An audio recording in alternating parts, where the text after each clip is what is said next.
மேலையம்மா தண்ணி வரல. நேத்து மத்தியானத்துல இருந்து கரண்ட் இல்ல. நாளைக்கு தான் வரும்னு லைன்மேன் சொல்லுதாரு. நான் தண்ணி அடிச்சு நரிச்சு வைக்க நீ குளிச்சிட்டு கிளம்பு. ஆமா நீயே இதெல்லாம் செய்த?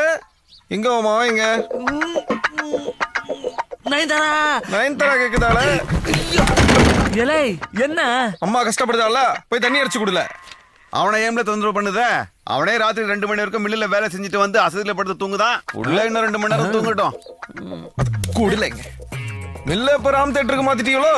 படத்துக்கு தானே போன? படத்துக்கெல்லாம் போகல. அதுக்கு முன்னாடி ஒரு நியூஸ் ரீல் போட்டாங்க அம்பானிய பத்தி. அத பார்த்து வாழ்க்கையில எப்படி எல்லாம் முன்னேறுதுன்னு கத்துக்கிட போன. நீ தீயோ வேலை செய்யணுமா? போட்டேன்னா பாஸ் என்கிற பாஸ்கரன் பாத்துட்டு வந்துட்டு நீ எல்லாம் ஒழுங்கா வேலையை செஞ்சா மில்லியல கடல்ல ஓட போகுது. விலங்கா வெட்டிய. ஆமாம்ல, நாங்க விளங்கா வெட்டி தான். மில்லு கடன்ல தான் ஓடுது. வீட்டுக்கு தேவையான வசதிகளை செய்யத்தான் முடியல. என்ன பண்ண முடியும்? ஐயா தான் கூறு உள்ளவராச்சே. ராத்திரி பகலமா டியூட்டி பாக்குறீரு, சகல விதத்திலயும் சம்பாதிக்கிறீரு. செஞ்சு போட வேண்டியதானே வீட்டுக்கு தேவையான வசதிகளை. நினைச்சா இத்தாம் பெரிய ஜெனரேட்டர் வாங்கி போடலாம்ல. அம்மா கஷ்டப்படுதான்னு பேசினா மட்டும் போதாதுல, செய்கைகளை காட்டணும். ஹலோ, எங்க அம்மாக்கு என்ன செய்யணும்னு எனக்கு தெரியும்.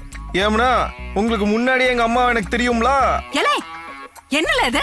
யார்கிட்ட என்ன பேசுனேன்னு தெரியாம? தெரியும்மா. அக்கறை நினைக்கியா? நக்கலு தம்புள்ள வம்பா போயிட்டான். பஞ்சாயத்து ஆரம்பிச்சிட்டான். பாலா தீயா வேலை செய்டா. விளங்க மாட்டான்னு சொன்ன பைய கம்பீரமான இளம் போலீஸா கலக்கு தாங்குத பொறாம